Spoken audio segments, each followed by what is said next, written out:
আমার ফেসবুকে খারাপ জিনিস আছে, পুরো অ্যাপ ডিলিট করবো 1 মাস। মরে যাবেন অ্যাপ ডিলিট করলে?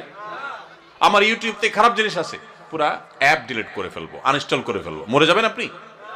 আল্লাহর জন্য যদি এতটুকু ত্যাগ করতে পারেন, তাও তো বলতে পারবেন, ও আল্লাহ, তোমাকে খুশি করার জন্য, তোমার হারাম কাজ থেকে বাঁচার জন্য, রমজান মাস তাকওয়া চর্চা করার জন্য আমি এই অ্যাপটা ডিলিট করে দিছি।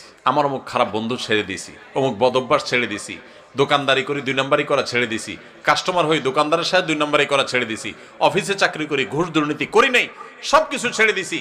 ছেড়ে দিলে কিন্তু কষ্ট হবে, ওই যে রোজা রাখতে যেরকম কষ্ট হয়, আপনার মাস চলতে কষ্ট হবে, হালাল টাকা বেশি দিন চলবে না, গাড়ি বাড়ি করতে পারবেন না, চকচক ফক ফক করবে না, মানুষ মারহাবা দিবে না, মানুষ বাহবা দিবে না, হুজুররা বাহবা দিবে না, মাহফিলও আপনি কদর পাবেন না, কারণ 2 নম্বর টাকা না থাকলে, আপনি টাকা দিতে না পারলে, আপনি তো গরিব মানুষ, কেউ পাত্তা দিবে না।